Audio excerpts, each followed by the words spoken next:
আলেম ওলামা এবং তৌহিদি জনতা কর্তৃক আয়োজিত ভারতের উগ্রবাদী শুভেন্দু এবং মোদী কর্তৃক আমাদের মুসলমান ভাইদের হত্যা, বাড়িঘর জ্বালিয়ে দেওয়া, গরু জবাই করা থেকে কুরবানির সময় বিরত রাখা, অনেক অসহায় মা বোনদের ইজ্জত নষ্ট করার প্রতিবাদে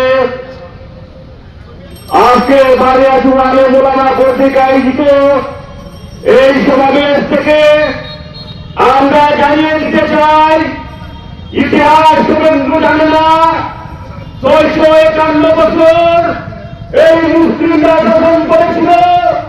এই শুভেন্দু জানে না এই পররাষ্ট্রনীতি কি, শুভেন্দু জানে না দীর্ঘ 19 বছর পর আজকে বিএসএফের বিরুদ্ধে গুলি করেছে বাংলাদেশের বিজিবি।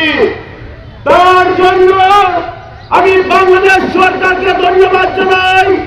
আমরা মুসলমান বিশ্বাস করি, আমরা দেশের স্বাধীনতা, সার্বভৌমত্ব, ইসলাম রক্ষাকারীর জন্য যদি কোনো যুদ্ধ করতে হয় সেই মৃত্যু আমাদের শহীদ মৃত্যু।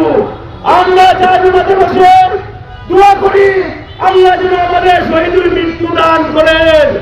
আমরা মুসলমানরা কখনো কোন বেদাত্তা বেশিবাদীকে ভয় পাই না।